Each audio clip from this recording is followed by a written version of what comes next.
Meus irmãos, nós vamos então à mensagem de Deus da parte do Senhor nesta noite. E nós vamos, como anunciado pela manhã, ao livro dos Juízes. Antigo Testamento, irmãos, livro dos Juízes. Você, começando o Antigo Testamento, você tem o Pentateuco, os 5 primeiros livros de Moisés. Depois você encontrará o livro de Josué. E então, o livro dos Juízes.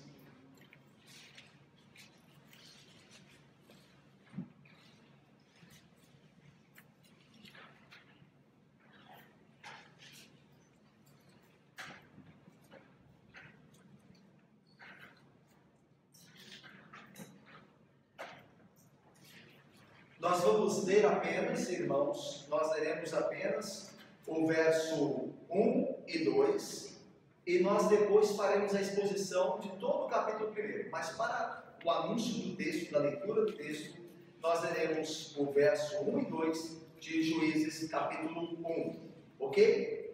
Para nós iniciarmos aqui a nossa exposição do texto sagrado. Mesmo assentados, irmãos, leiamos juntos então Juízes, capítulo 1 e 2. Leiamos. Depois da morte de Josué, os filhos de Israel consultaram o Senhor, dizendo: quem dentre nós primeiro subirá aos cananeus para pelejar contra eles? Respondeu o Senhor: Judá subirá, eis que nas suas mãos entreguei a terra. Vamos orar? Ó Deus Santo e bendito, tua palavra é linda, Senhor, nós pedimos que o Senhor nos conduza à exposição fiel de tua palavra, ó Deus, e ao entendimento da mesma, que o Espírito Santo, que habita em todo aquele que crê, abra o coração, ilumine a mente, para que a aliança do Senhor em Cristo seja pelo seu povo observada e guardada, segundo a graça que opera eficazmente em nós. Em nome de Jesus nós oramos, com perdão dos pecados. Amém. Meus irmãos, o livro dos Juízes é um livro que continua a história do povo hebreu e agora o povo de Israel, uma vez que fora chamado em Jacó as 12 tribos, os 12 filhos de Jacó, e o livro de Juízes dá início à habitação definitiva do povo de Israel em Canaã.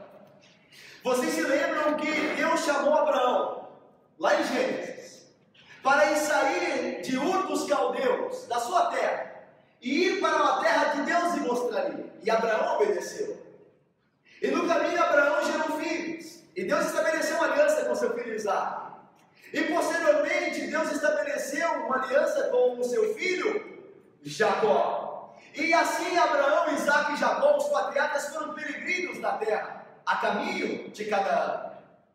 Mas vocês se lembram também, irmãos, que o filho de Jacó, José, foi vendido por seus irmãos ao Egito. E lá no Egito, Deus o honrou, Deus o estabeleceu como príncipe do Egito. E quando houve uma grande fome na terra, José, através daquele estratagema, trouxe os seus irmãos, se rebelou a eles e lhes preservou no Egito, dando a eles alimento. E não só a eles, mas ao mundo inteiro. Todos comiam do celeiro de José. Mas para isso Israel teve que deixar Canaã para ir ao Egito.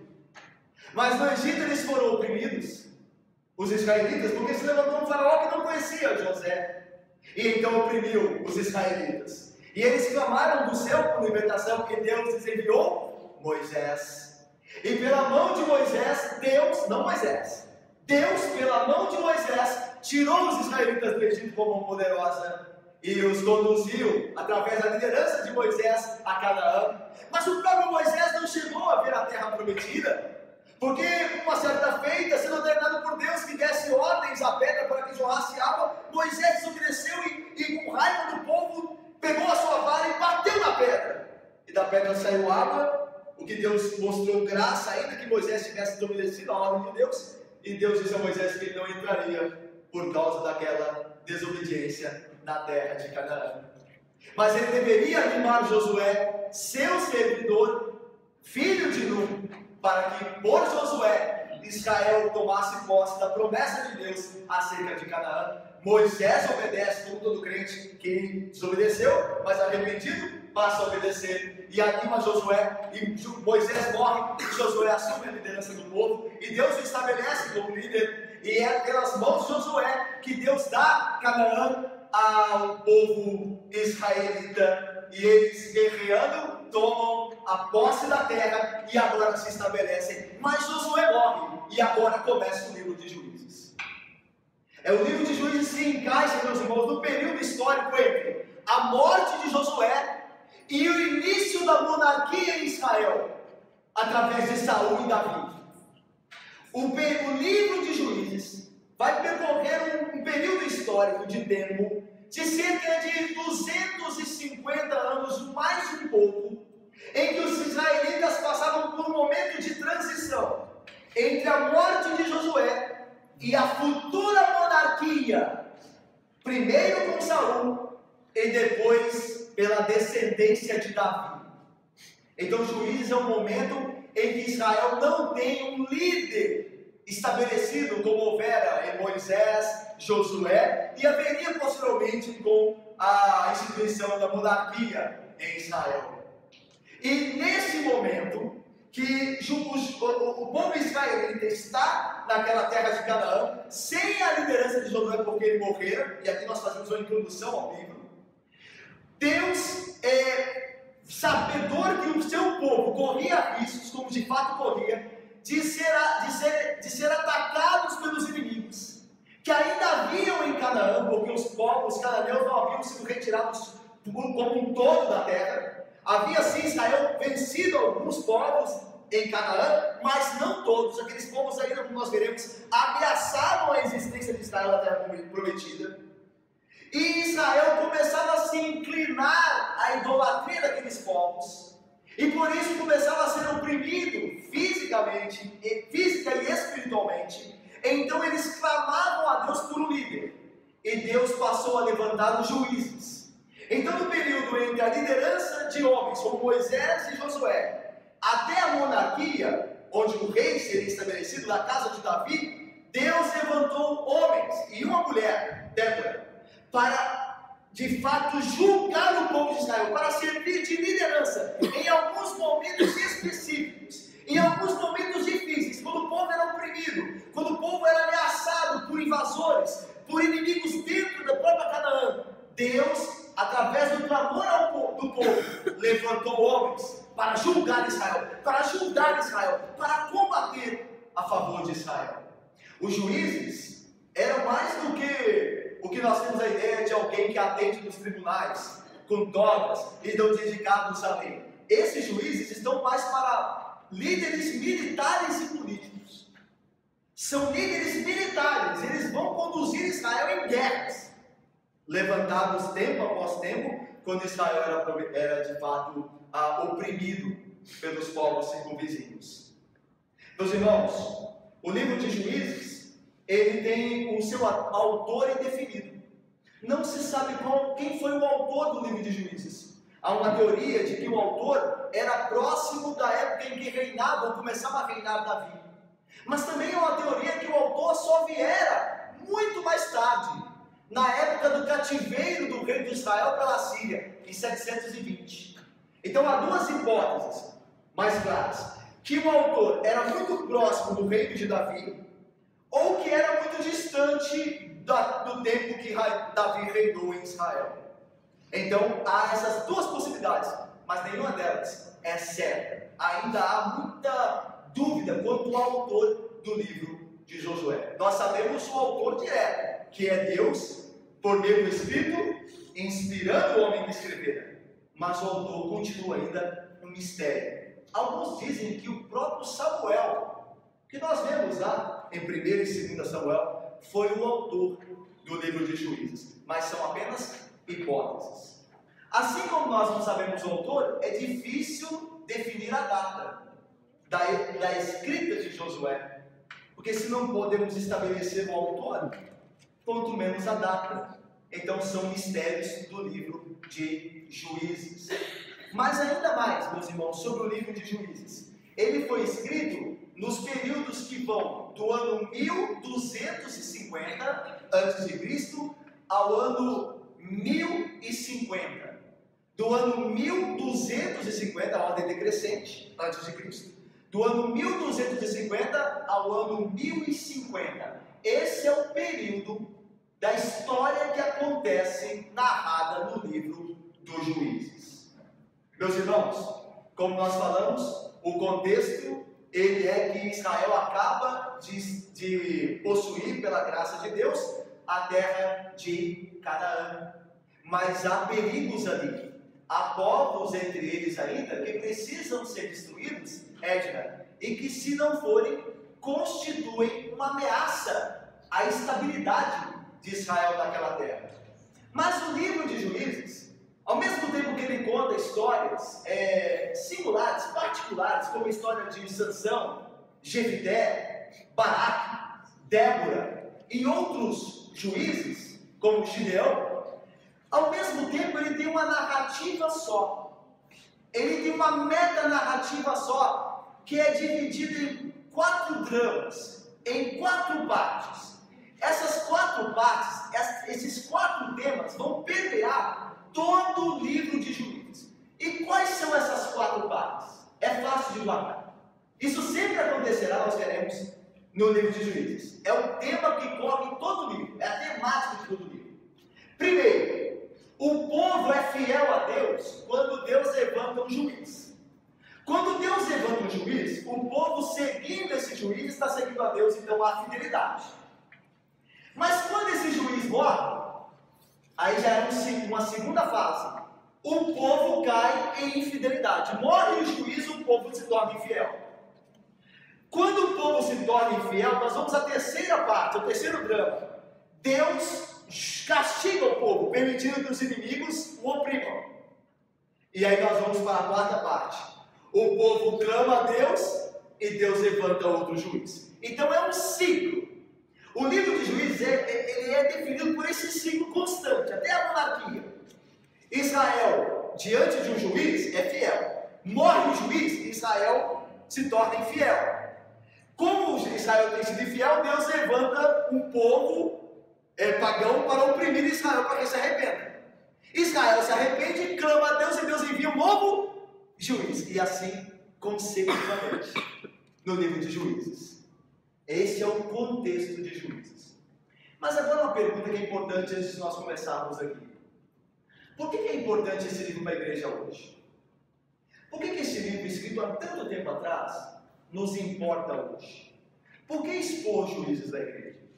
Primeiro, meus irmãos, porque assim como Israel estava cercada de paganismo, assim como Israel estava cercado de ímpios no meio dele, numa sociedade ímpia, nós também estamos. Assim como Israel, segundo, assim como Israel precisava de um líder, alguém que os conduzisse, nós também necessitamos. É por isso que Deus deu à igreja, pela graça de Cristo, e em Cristo, pastores, mestres, deu anteriormente apóstolos. Porque a igreja precisa de mestres, precisa de líderes, tendo acima de tudo o grande pastor, que é Cristo Jesus. Por isso, meus irmãos, este livro, também por essas coisas, é tão urgente para nós hoje. Porque assim como Israel habitava no meio de uma sociedade pagã, que os cananeus estavam ali, em Canaã, nós também estamos inseridos em uma sociedade pagã, cercado de ímpios. E os perigos que Israel passava para com os cananeus são perigos que nós passamos em diferentes situações com os ímpios que nos cercam. E assim como Deus trouxe libertação a Israel, Deus também traz libertação para cada um de nós, para seu povo, para a sua igreja. Por esses princípios, essas associações, é que nos é importante estudar e meditar no livro de Juízes. Vamos então começar? No capítulo 1, meus irmãos, nós começamos, e é preciso que antes que comecemos, nós vejamos que Juízes 1, ele é resumido, ele é uma introdução para a aparição propriamente dos juízes. No capítulo 1 até o capítulo 2, versículo 5, não aparece juiz nenhum. Não tem juiz ainda. Josué, como diz o texto, acabaram de morrer. Nenhum juiz foi levantado.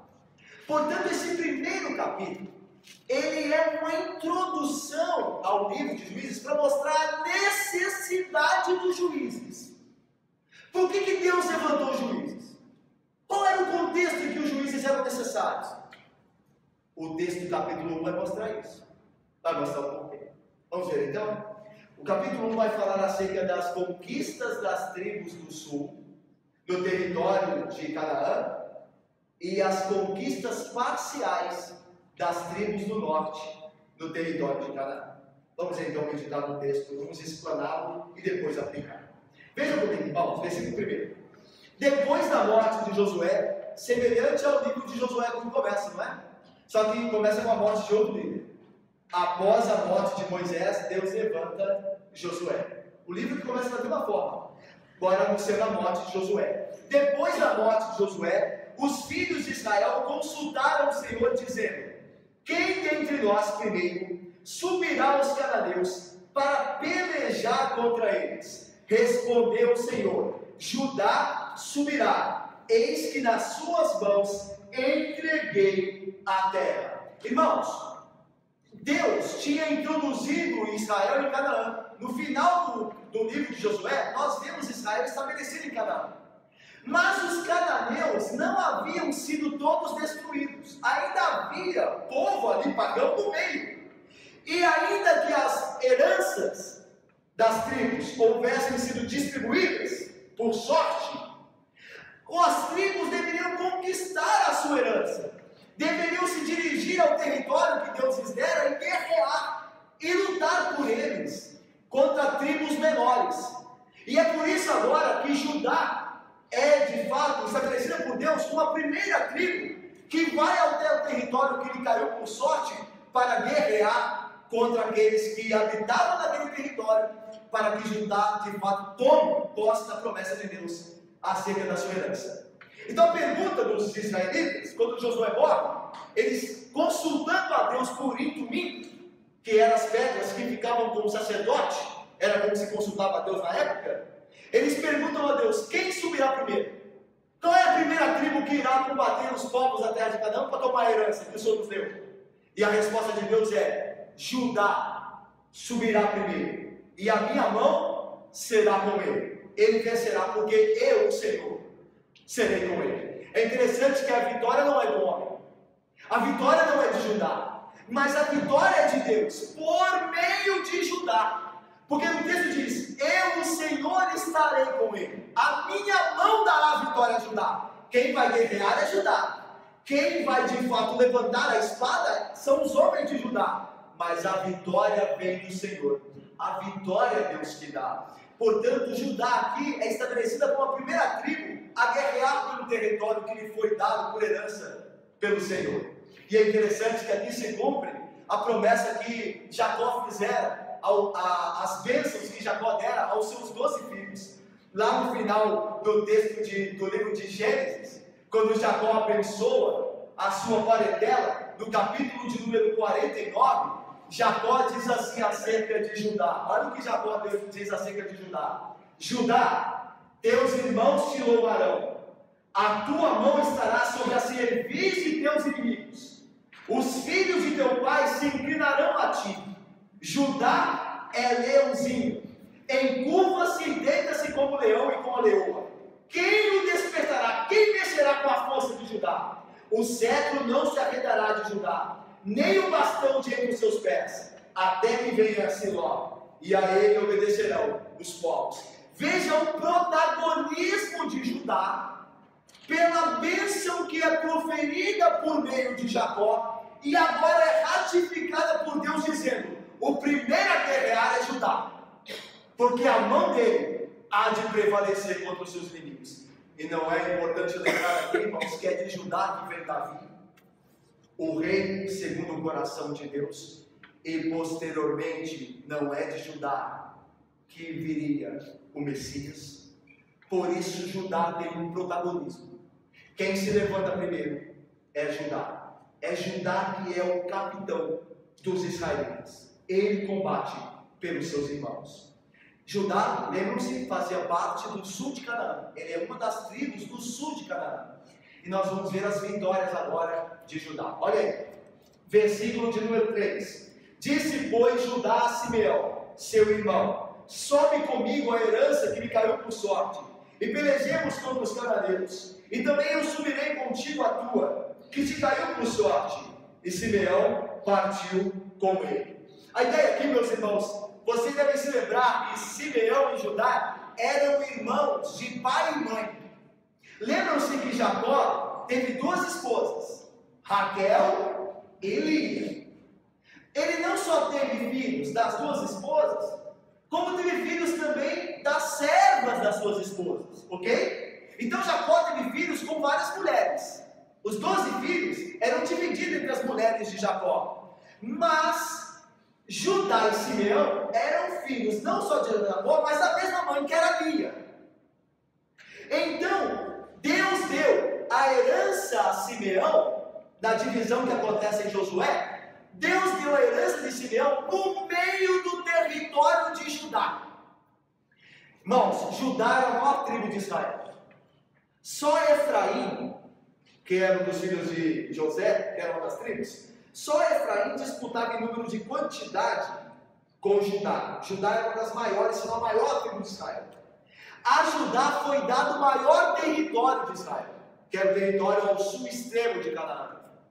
Deus então disse a Simeão, irmão de Judá, a tribo de Simeão: você não terá herança à parte, mas você habitará no território do seu irmão mais forte. Então o irmão mais forte, que é Judá, traz o irmão mais fraco, que é Simeão, e coloca dentro do seu território. É por isso que agora as duas tribos vão entrar em aliança para combater aqueles que estão no seu território. É por isso que Judá vai dizer a Simeão: sobe comigo, irmão, porque nós estamos no mesmo território, nós somos ligados pelo sangue. Sobe comigo para que conquistemos terras que são nossas, porque Deus nos deu. E quando você for conquistar sua terra, eu subirei contigo. E Simeão aceita. Então a aliança ali das tribos irmãs, elas vão guerrear pelo território que Deus lhes deu. Veja só o versículo de número 4. Subiu Judá, e o Senhor lhe entregou nas mãos os cananeus e os ferezeus. Irmãos, cananeus e ferezeus são quase que sinônimos. São uma referência, um termo que serve de referência para os habitantes de Canaã. A única diferença aqui é que os ferezeus eram mais antigos, segundo alguns estudiosos, do que os próprios cananitas em Canaã. É interessante que lá em Gênesis diz, segundo Abraão, lá quando Abraão chegou em Canaã, os ferezeus já estavam lá, e posteriormente os cananeus. Ferezeus e cananeus eram uma designação para aqueles que habitavam em Canaã. Aliás, irmãos, cananeus tem mais a ver com a cultura, aqueles que tinham a mesma cultura naquela região, do que propriamente com uma etnia, um tipo de raça, um tipo de povo. Cananeu ou cananita era aquele que tinha a cultura de Canaã. É aquele que vivia como os povos de Canaã viviam. Por isso cananeus. Mas Deus então entrega Judá, entrega os cananeus e os ferezeus nas mãos de Judá. Olha aí o versículo de número 4. Subiu Judá, e o Senhor lhe entregou nas mãos os cananeus e os ferezeus. Feriram eles em Bezeque, que era uma cidade ao noroeste de Jerusalém, 10.000 homens. Olha como a mão do Senhor está com Judá. Em Bezeque, dessa cidade, encontraram Adoni-Bezeque. Adoni significa senhor, ou seja, o rei de Bezeque. Adoni é senhor, é o senhor dele. Adoni-Bezeque, senhor de Bezeque. Encontraram então na cidade o rei dela. E veja o texto: e pelejaram contra ele, e feriram, os de Judá feriram aos cananeus e aos ferezeus. Adoni-Bezeque, que era o rei, porém fugiu, mas o perseguiram e, prendendo-o, lhe cortaram os polegares das mãos e dos pés. Então disse Adoni-Bezeque: 70 reis, a quem havia sido cortados os polegares das mãos e dos pés, apanhavam migalhas debaixo da minha mesa. Assim como eu fiz, assim Deus me pagou. E o levaram a Jerusalém, e morreu ali. Por que cortaram o polegar da mão e os dedos dos pés de Adoni Bezek. Era um costume, isso é relatado em documentos antigos da Mesopotâmia e da Grécia, era um costume dos reis vencedores cortarem os dedos da mão e dos pés daqueles que eram por eles vencidos. Para o quê? Para que eles jamais pudessem guerrear de novo. Se você cortasse o polegar de um homem, ele jamais poderia empunhar uma espada firmemente. E se cortasse os pés, ele não poderia correr na batalha. Então a maneira de humilhar aquele homem, aquele rei, e impossibilitá-lo de uma revolta, de comandar uma revolta. Então foi feito isso, segundo o costume da época, a Adoni Bezek. E é interessante que este ímpio, Adoni Bezek, esse entre os cananeus, revelou um princípio que a Bíblia ensina. Ele diz assim: eu venci 70 reis, e deles, de todos eles, eu cortei o polegar da mão e os dedos dos pés, assim como eu fiz, o Senhor me fez. Essa é a doutrina da retribuição. Aquilo que nós fizermos a alguém, seja mal ou bem, o Senhor fará vir sobre a nossa cabeça. É uma doutrina que percorre toda a Bíblia. Jesus a ensinou dizendo assim: aquilo que o homem plantar, isso também colherá, isso também se fará. Aquilo que eu fiz, Deus fez a mim. Deus deu Pai. Vamos mais. Versículo de número 8. Os filhos de... Vamos ler juntos? Versículo de número 8. Leamos aí, bem forte, por favor.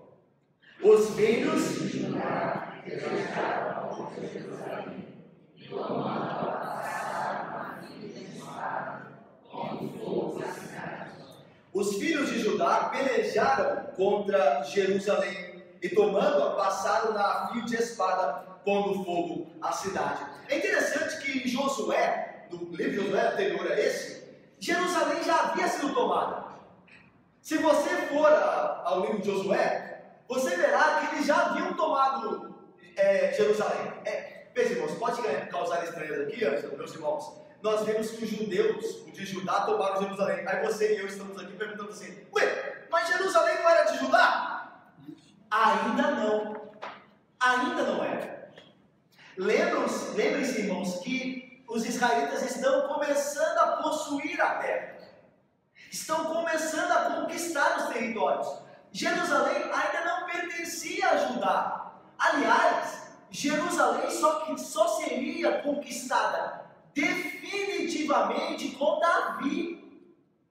É o rei Davi que vai expulsar os jebuseus de uma vez por todas de Jerusalém.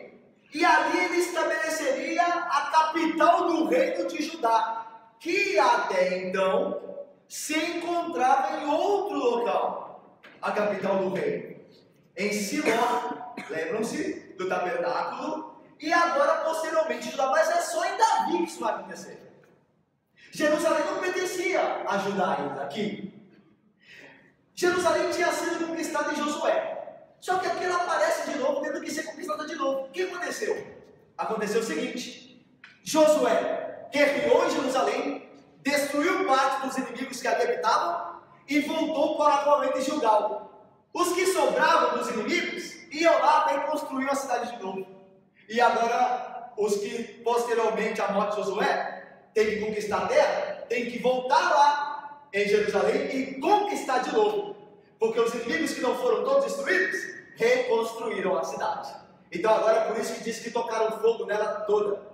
A ideia de não ter mais como levantá-la. Embora posteriormente os filisteus vão trabalhar ali e vão levantar Jerusalém junto com os jebuseus. Então era uma luta constante do povo de Deus em tomar de fato toda a terra de Canaã e lutar contra inimigos que vira e mexe reapareciam, como é o caso aqui. Então veja, versículo de número 9. Depois de conquistar Jerusalém, depois os filhos de Judá desceram a pelejar contra os cananeus que habitavam nas montanhas no Negueb é o deserto, e nas planícies. Partiu Judá contra os cananeus que habitavam em Hebron. Hebron era a maior cidade da época, cujo nome outrora é Kiriat Kiriat Arba, que significa cidade dos livros. Aqui é a ideia de uma cidade biblioteca, mas mais ainda, é uma ideia de um centro administrativo onde haviam documentos da época. Essa cidade, Hebron, era a maior cidade de Canaã e ficava no território de Judá, e Judá teve que conquistar, e Judá vai. Diz o texto então, cujo nome outrora era Kiriat Arba, e Judá feriu a Sesai, Aimã e Talmai. Sesai, Aimã e Talmai. Esses três, Sesai, Aimã e Talmai, eram os príncipes de Hebron. Eram os filhos do rei de Hebron. E os judeus, os de Judá, quando invadiram Hebron, mataram não só o rei, mas os seus filhos também, para que os seus filhos não levantassem uma nova oposição aos de Judá. Então eles acabaram com a família real, mataram o rei e mataram os filhos, destruindo assim a oposição em Hebron. Agora veja só, irmãos, Otiniel conquista Debir. Esse aqui, Otiniel, irmãos, ele é sobrinho de Caleb, e ele será, nós vamos ver isso mais à frente, ele será o primeiro juiz. Aqui está o primeiro juiz. Antes de Jefté, Gideão, Débora e Baraque, Sansão, antes deles. Este é o primeiro juiz. Otiniel, olha aí. Dali partiu Judá contra os moradores de Debir. E era dantes o nome Debir, Kiriat Zefer, a cidade de Zefer. Disse Caleb, lembra de Caleb, amigo de Josué? Aquele que entrou em Canaã junto com Josué? Agora o texto, meus irmãos, o escritor de Juízes faz um retorno ao livro de Josué, porque essa história aqui está lá em Josué. E falando agora o escritor de Juízes das conquistas da tribo de Judá, vai relembrar essa conquista. Uma coisa importante aqui que nós entendamos é que aqui nesse relato há algumas conquistas que estão acontecendo naquele momento e algumas outras conquistas que já aconteceram, mas que são lembradas, para se agruparem ao conjunto de conquistas, e todas as conquistas de Judá. Por isso que aqui vai lembrar uma história que está no livro de Josué, a história de Otiniel. Olha aí, versículo de número 12. Disse Caleb, a quem derrotar Kiriat Zefer e a tomar, darei minha filha Axa por mulher. Era muito comum dar filhas em casamento como prêmio de uma vitória militar. Lembra que Saul dá a sua filha a Davi. Quando propõe a Davi, se você vencer os filisteus, eu dou a minha filha em casamento. Davi vai com o que estabelecido e toma a filha de Saul como esposa. Era muito comum esse contrato entre os homens naquela época. Veja aí, a quem derrotar Kiriat Zefer e a tomar, darei minha filha Axa por mulher. Caleb, que era o patriarca de Judá, propõe isso. Tomou-a, pois, Otiniel, filho de Kenaz, esse Kenaz, irmão de Caleb, mais novo do que ele. E Caleb lhe deu sua filha Axa por mulher. Então Otiniel era sobrinho de Caleb e casou-se com sua prima, com uma prima próxima, que era Axa. Agora veja o versículo 14. Esta Axa, quando se foi a ele, a Otiniel, insistiu com ele para que pedisse um campo ao pai dela. E ela apeou do jumento, e então Caleb lhe perguntou, que desejas? A terra já foi dividida. Deus tirou sorte, a herança de todas as tribos. Só que Axa, essa filha de Caleb, ela quer mais. Ela não está satisfeita com a porção que foi dada ao seu esposo Otiniel, que disse, olha, quem vencer Kiriat Zefer terá uma porção como herança. Aí Otiniel venceu, tomou Axa por esposa, só que Axa chegou lá no local onde era a herança que Otiniel tinha recebido e viu que não tinha fonte, lá não tinha água, era uma terra deserta. E ela falou, essa terra aqui não serve para nada, esse deserto aqui não serve para nada. Deixa eu ir. Aí falou para o marido do Otiniel, deixa eu ir lá com meu pai, seu tio, para pedir a ele que aumente a nossa posse, a nossa herança. Nós precisamos de água aqui. E aí Otiniel permite, ela sobe no animal de carga, vai até Caleb, chega lá e Caleb pergunta, o que você quer, filho? E aí veja a resposta, versículo de número 15. Respondeu ela: dá-me um presente, deste-me terra seca, dá-me também fontes de água. Então Caleb lhe deu as fontes superiores e as fontes inferiores. Ou seja, Caleb deu a ela tanto poços nas montanhas quanto na planície de água, para que fosse abastecida a herança de Otiniel. E é interessante aqui, irmãos, que aqui o autor já faz uma crítica. Aqui já revela um pecado no meio de Israel, no meio de Judá. A não satisfação com o que Deus faz, com o que Deus nos dá, e começar a tramar estratégias para ter mais. Axa era filha do patriarca de Judá, Caleb. Ela disse assim: Deus me deu um território, mas eu não estou satisfeita. Eu vou usar da minha posição política, eu ser filha do patriarca de Judá, para ter mais como eu quero. E aqui já começa dentro de Judá interesses escusos para ir além do que Deus tinha dado à tribo. Aqui na verdade é uma crítica. E não é verdade assim? Não é verdade, irmãos, que Deus nos dá coisas, mas nós pensamos em montar estratégias muitas vezes injustas para obter mais do que aquilo que é justo? Se o compromisso era dar tal terra por tal contrato cumprido, agora, só porque eu sou filha, usando de uma política suja, parcial, eu posso ter mais? Então aqui o autor começa a dizer que há um pecado em Judá, que há um erro ali dentro. Antes de mostrar o paganismo ao redor, há uma disposição do povo de Deus em se corromper, em fazer conchavos, em tirar vantagem. E essa é a ideia aqui. Mas vamos mais. Outras conquistas. E aqui nós passamos rápido dessas outras conquistas dos povos da tribo de Judá. Veja aí, os filhos do Queneu, sogro de Moisés, o nome dele era Jetro. Os filhos do Queneu, sogro de Moisés, subiram com os filhos de Judá, da cidade das palmeiras, que era Jericó. O nome de Jericó original, né? O hebraico é Cidade das Palmeiras, Jericó. Subiram então os filhos do sogro de Moisés com os filhos de Judá, da cidade das palmeiras ao deserto de Judá, que está ao sul de Arade. Foram e habitaram com este povo. Por que os filhos do Queneu Jetro, que não eram israelitas, habitaram com os filhos de Judá? Porque eles fizeram amizades na época em que Moisés casou com a filha de Jetro, Zípora. Lá em Gênesis, em Êxodo, quando Moisés casa com Zípora, filha de Jetro, Moisés diz assim a Jetro: olha, vem morar comigo, para onde eu for, você pode vir junto. E ali os queneus entraram em aliança com os de Judá. Quando agora, muito tempo depois de Moisés, os de Judá retornam ao território de Canaã, os queneus, se lembrando dessa aliança, se juntam aos de Judá. Ou seja, mistura de novo. E Deus disse a Israel que não devia se misturar, como a gente vai ver para frente aqui, que não devia se misturar com os povos da terra. Era um povo singular pertencente a Deus, o povo de Israel.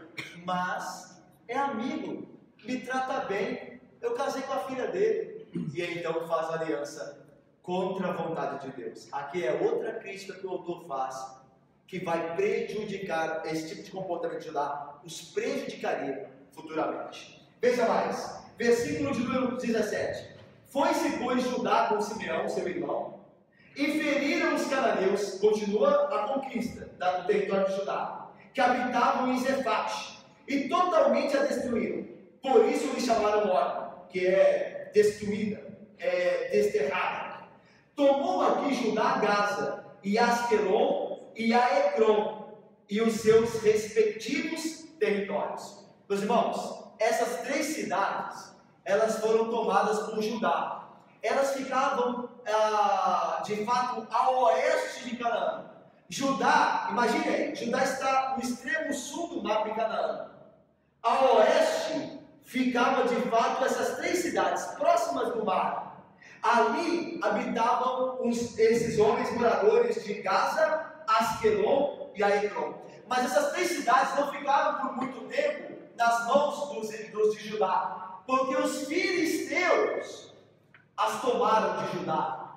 Você posteriormente verá depois os filisteus morando nessas cidades: Ecrom, Gaza e Asdod.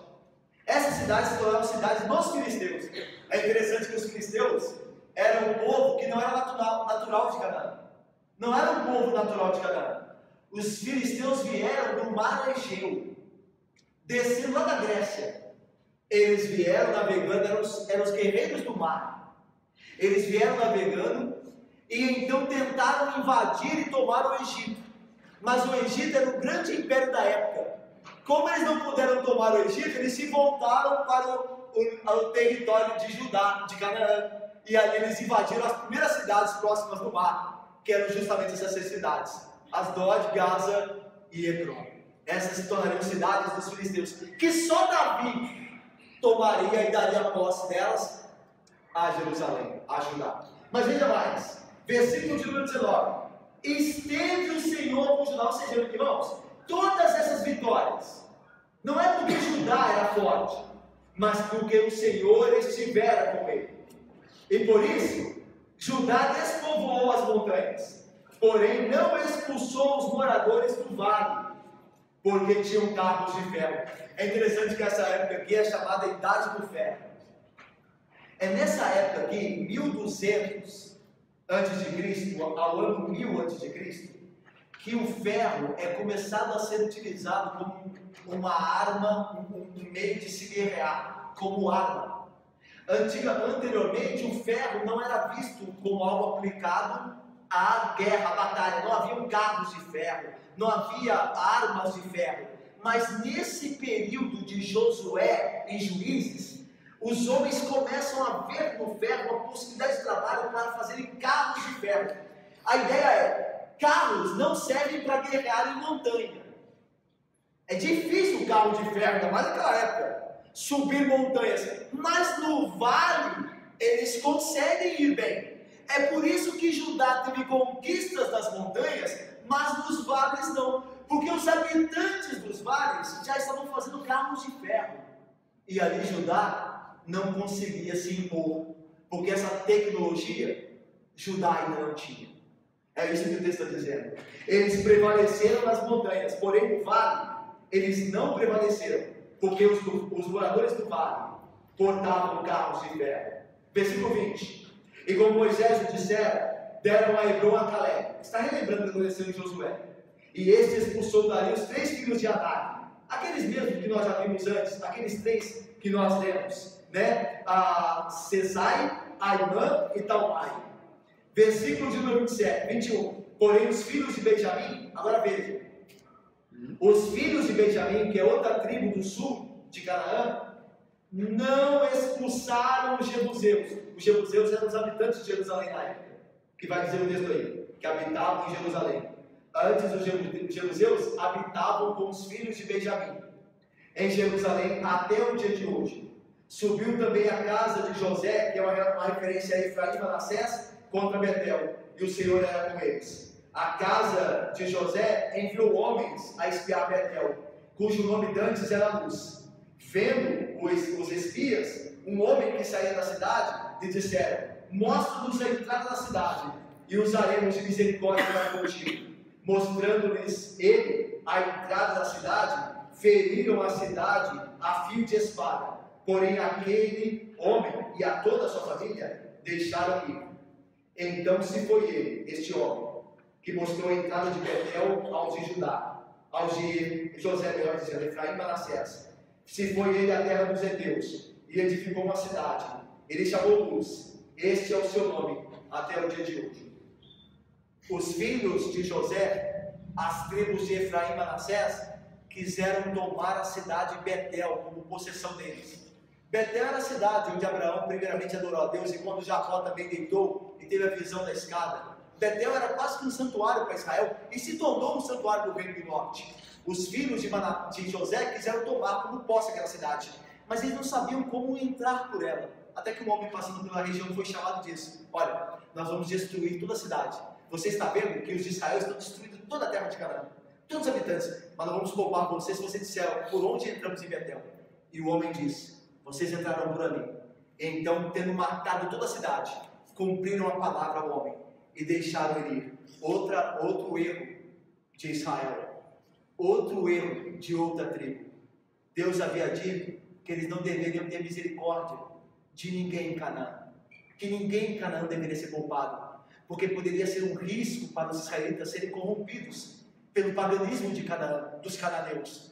Mas Israel está sempre fazendo concessões, está sempre errando, está se casando com um povo que não é para casar, está trazendo um povo para morar junto, está deixando alguém vivo, não está conseguindo vencer batalhas no vale. Eles não conseguem dominar a terra que Deus deu a eles. Eles são fracos, como nós somos. Deus nos deu promessas também, só que nós não conseguimos cumpri-las todas. Ficamos muito aquém do que Deus deseja de nós, do que Deus deseja de nós. Assim também era Israel na época dos juízes. Eles não conseguem fazer o que Deus quer, não perfeitamente. E aqui é outra falha que se mostra no texto.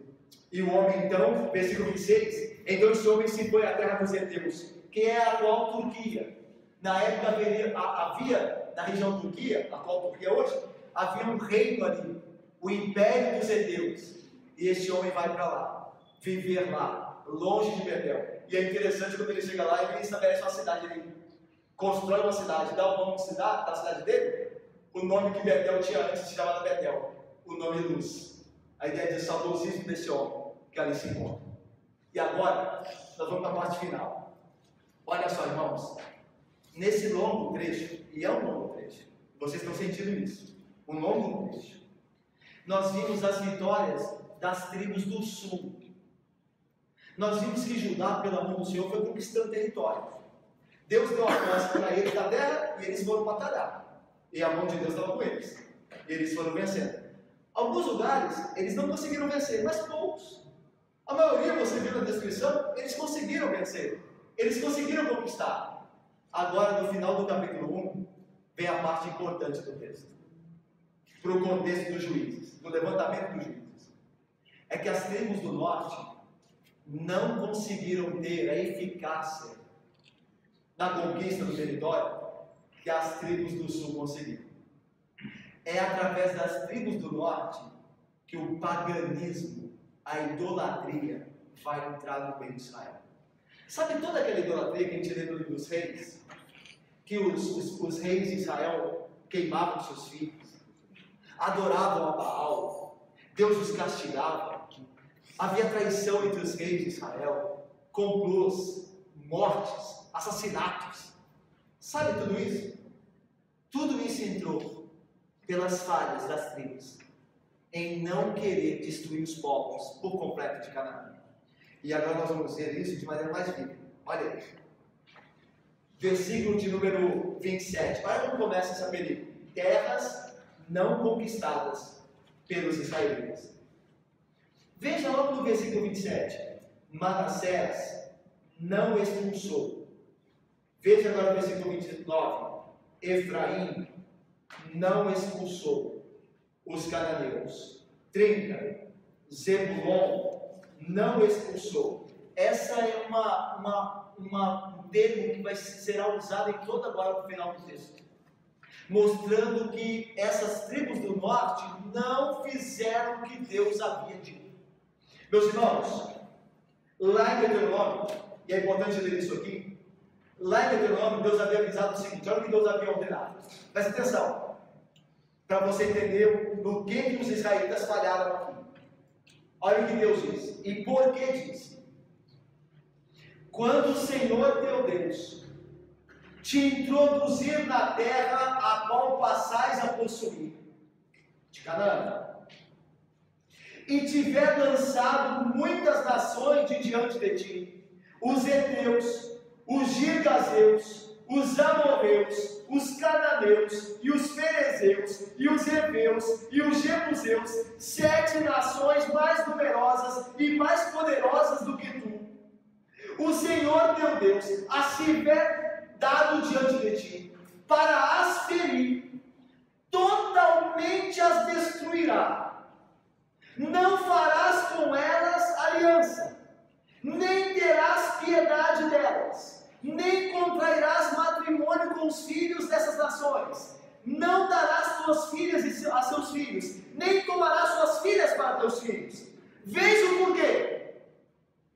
Porque parece duro, mas Deus destruir, matar as pessoas, que isso? Que Deus é esse? Por que isso? Agora veja o motivo. Porque se vocês não fizerem isso, essas nações vos farão desviar e desviarão seus filhos de mim. E foi isso que aconteceu. Para servirem a outros deuses. E a ira do Senhor se acenderá contra vós. E depressa vos destruirá. E foi isso que aconteceu. Porque posteriormente, tanto o reino do norte quanto o reino do sul foram retirados da terra de Canaã por causa dos seus pecados. Porque se afastaram de Deus, influenciados pelos homens de Canaã que eles permitiram viver. Mas continua o texto. Porém, assim lhes farei: derribareis os seus altares, quebrareis as suas colunas, cortarei os seus postes de luz e queimareis as suas imagens de escultura. Porque tu és povo santo de Deus, o teu Deus. E o teu Deus te escolheu para qual fosse para ele um povo próprio de todos os povos que há sobre a terra. Israel não deveria fazer aliança com os cananeus. Israel não deveria poupar nem sequer um deles. Porque se eles fossem poupados, eles influenciariam Israel para o mal. O que de fato aconteceu. Meus irmãos, lembre-se que aqui é um contexto militar, tá? Lembra que aqui era matar ou morrer, tá bom? Hoje não tem mais isso. Hoje a batalha da igreja não é contra a carne e o sangue. Não precisa sair matando as pessoas, os filhos. A batalha hoje é espiritual. Eu esmurro meu corpo.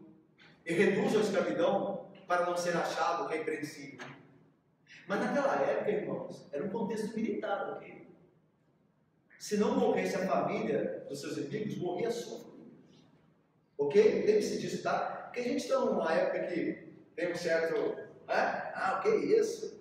Aqui era questão não de violência, mas de defesa do território, defesa da tribo, defesa de Israel, do povo. Se você não guerreasse, você morria. É outro contexto. A nossa batalha hoje é espiritual. Aqui tem princípios que nos ensinam. Mas algumas coisas aqui são particulares da época. E por isso Deus aprovava, e não só aprovava, como ordenava, ok? Agora veja. Manassés, versículo 27. Deus tinha dado a ordem para exterminar todo aquele povo de Canaã, aquele povo mau, idólatra, corrupto, imoral. Não era um povo bonzinho não, viu? O povo de Canaã não é povo bom não, tá? Não era povo bom não. Povo extremamente moral. A religião dos cananitas, dos cananeus, era extremamente moral. Arqueólogos e escavações da região só acham imagens com órgãos masculinos e femininos, construções. É extremamente moral, lasciva aquela cultura.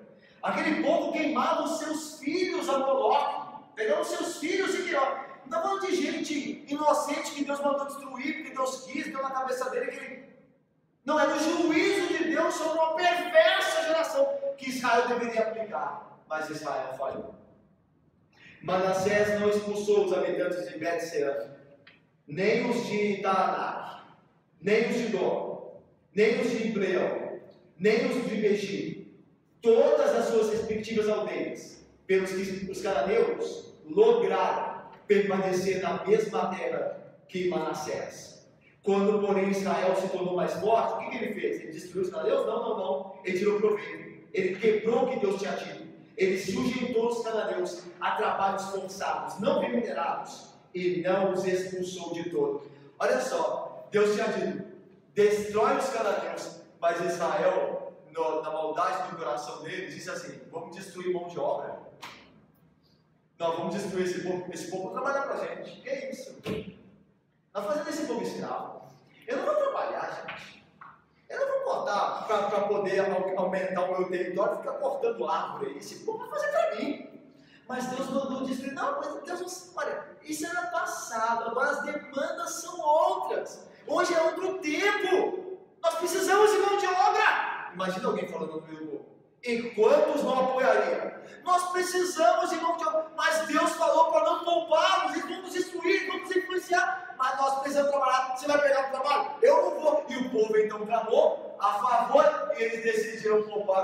cananeus para servirem de mão escrava, quebrando a aliança com Deus.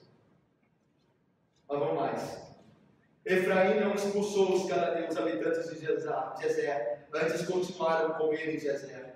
Zebulon não expulsou os habitantes de Quitron, nem os de Naalon, porém os cananeus continuaram com ele, sujeitos a trabalhos forçados. Azer não expulsou os habitantes de Ar, nem os de Sidom, os de Alabe e os de Axib, os de Elba, os de Afeca e os de Reob. Porém, os asseritas continuaram no meio dos cananeus que habitavam na terra, porquanto não os expulsaram. Tudo esse não os expulsou, não os expulsou. Olha de novo aí a tribo Naftali. Naftali não expulsou os habitantes de Bet-Semes, nem os de Bet-Anat. Bet-Semes e Bet-Anat, segundo os historiadores, eram dois templos de adoração pagã. E o que Naftali fez? A tribo de Jacó. O que ele fez? Não expulsou. Deixou aquele centro de adoração pagã no meio deles. Talvez eles achassem que seria duro demais fazer o que Deus mandou. Para que isso, gente? Para que tanta violência? Deixa ele aí. Para que tanta intolerância? Deixa isso aí. Mas Deus tinha dito que eles deviam ser destruídos. Mas a Naftali achou que tinha uma ideia melhor. Poupá-los e deixá-los ali. Naftali pagaria por isso. Porque Deus disse. Deus avisou. Versículo de número 34. Os amorreus, agora veja que triste isso aqui. Os amorreus arredaram os filhos de Dan até as montanhas e não os deixavam descer ao vale. Porém, os amorreus lograram habitar nas montanhas de Eres, em Aijalon e em Salabi. Contudo, a mão da casa de José prevaleceu e foram sujeitos a trabalhos forçados. A ideia é o seguinte: a tribo de Dan quis tomar o território que Deus havia dado a eles, mas nem isso eles conseguiram fazer. Algumas tribos tomaram, a maioria das tribos tomaram o território, mas deixaram os antigos moradores ali. Não os expulsaram, não os expulsaram. Só que Dan nem tomar o território conseguiu. A Bíblia diz que os habitantes da região que Dan receberam por herança arrastaram Dan para fora do litoral, para próximo da montanha, das montanhas. E Dan não conseguiu herança. Tanto que nós vamos ver em Juízes que Dan vai ter que morar no norte de Canaã, sair da herança que Deus deu a ele, para ir para outro lugar, porque foi incapaz de tomar por herança local. Terminando o texto, o limite dos amorreus foi desde a subida de Acabrim. Acabrim ficava no extremo sul do mapa, e desde Sela para cima. Sela é a cidade de Petra, é uma das novas 7 maravilhas do mundo. A cidade construída nas rochas, Petra, é Sela, que fica a sudoeste de Jerusalém. Meus irmãos, todo esse texto às vezes é difícil de acompanhar, né? Muitas cidades, muitas referências, não é? Mas ele está na Bíblia, ele tem que ser pregado. E ele tem ensinos poderosos. E eu vou terminar com 3 verdades que esse texto nos ensina. A primeira é a seguinte: quando Deus te dá bênção, isso não exclui o seu esforço. Quando Deus te dá bênção, isso não exclui o seu esforço. Qual é a ideia que nós temos hoje? Quando Deus nos abençoa, não precisa fazer nada. Mas isso é falso. Vou lhes provar. Ter a Bíblia em nossas mãos, em nossas casas, é uma bênção. Mas se você não se esforçar para ter comunhão com ela e lê-la, não adiantará de nada. Falar com Deus em oração é uma bênção. Mas se você não buscá-lo, não com perseverança invocar o nome dele, de que te adiantará essa bênção? Ter casado com uma pessoa crente é uma bênção maravilhosa. Mas se você não se esforçar no seu casamento, o que adianta? Quantos crentes se casam e terminam de divórcio? Deu para entender, irmãos? Deus tinha dado a bênção da terra a Israel, mas eles não queriam se esforçar. Se eles matassem e acabassem com os cananeus, quem ia fazer o trabalho forçado? Deixa eles aí. Eles que façam. Vida cristã sem esforço é nula, acabará mal. Segunda aplicação. Quanto mais você procura em Cristo viver segundo a aliança, mais você terá uma vida abençoada. Quanto mais, Raquel, você, Robson, procura viver em Cristo de acordo com a aliança, obedecendo a Jesus pela graça, mais a sua vida será abençoada. Quer ver? O reino do norte foi o reino, o norte de Canaã, foram as tribos que mais falharam em expulsar os habitantes. Já o reino do sul conseguiu ter mais eficácia. Qual foi historicamente o reino que teve mais problemas? Justamente o do norte. O reino do sul, ele caiu, mas caiu muito depois do norte. O norte caiu primeiro. O sul veio cair depois. Mas o sul foi mais preservado porque procurou andar mais na aliança. Deixa eu lhes falar, irmãos, nós não temos uma vida perfeita. Nenhum de nós tem. Mas eu vou dizer uma coisa a vocês. Quanto mais a sua vida for dedicada a Cristo, e quanto mais pela graça você se arrepender dos seus pecados e se consagrar aos caminhos de Deus, mais abençoado você será e menos dificuldade que você passará. Judá foi mais fiel. O reino de Judá foi mais tranquilo. O reino do norte, os tribos do norte falharam mais. Tiveram períodos terríveis. Guarde a aliança. Deus te guardará. Terceira e última aplicação. Quanto mais espaço para o mundanismo, mais dificuldade e sofrimento em vida nós teremos. Lembra que eu disse, irmãos, que esse capítulo 1 é a introdução ao livro de Juízes? Por que os juízes vão ser levantados? Por que Deus vai levantar os juízes? Porque Israel vai ser oprimido. Ora, e por que Israel seria oprimido? Porque deixou o mundanismo no meio deles. Ao invés de acabar com os cananeus, você viu ali? Não expulsou. Não expulsou. Não expulsou. O que aconteceu? Os cananitas começaram a influenciar os israelitas. E Deus, na sua ira, veio contra Israel. E precisou que os juízes fossem levantados. Então, irmãos, a Bíblia nos ensina que quanto mais mundanismo houver na sua vida e na minha, ainda que nós sejamos crentes, mais sofrimento e dor nós teremos. Ainda que nós sejamos crentes. Até a vida dos próprios juízes vão mostrar isso. A gente vai ver Sansão, lembra? Era um nazireu, mas vivia flertando com o pecado. Lembra como foi doloroso para Sansão cumprir com a vontade de Deus? Quanto mais você der brecha ao mundanismo na sua vida, mais sofrimento eu e você teremos. Meus irmãos, que Deus abençoe com essas verdades. Assim seja. Amém, irmãos.